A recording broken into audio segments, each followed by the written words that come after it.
In this video, I'll explain how to find the rule of a square root function when the vertex is not at the origin. To do this, we need to know the coordinates of the vertex and one other point on the function. Before starting, let's review some of the properties of a square root function.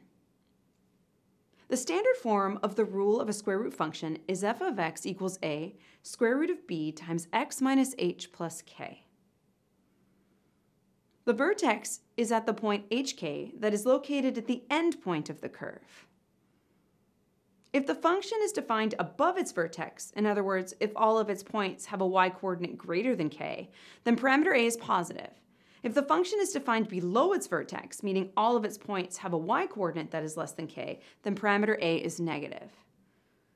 By convention, parameter b in standard form is always positive or negative 1.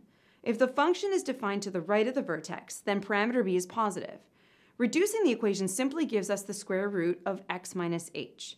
If the function is defined to the left of the vertex, then parameter b is negative. In this case, put a negative sign in front of the brackets that contain x minus h. Let's do an example. We want to find the rule of the square root function with its vertex at 10, negative 3, and that passes through the point negative 6, 5. First, replace h and k in the rule with the vertex coordinates 10 and negative 3.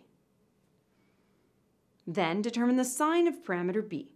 Since the point negative 6, 5 is to the left of the vertex, parameter b is negative. This gives us f of x equals a times the square root of negative x minus 10 minus 3. Next, we replace x and f of x with negative 6 and 5 respectively. Now we just need to find the value of parameter a by isolating it in the equation. Negative 6 minus 10 is negative 16. Minus negative 16 gives 16. The square root of 16 is 4, which gives 5 equals 4a minus 3. Add 3 to both sides of the equation to get 8 equals 4a.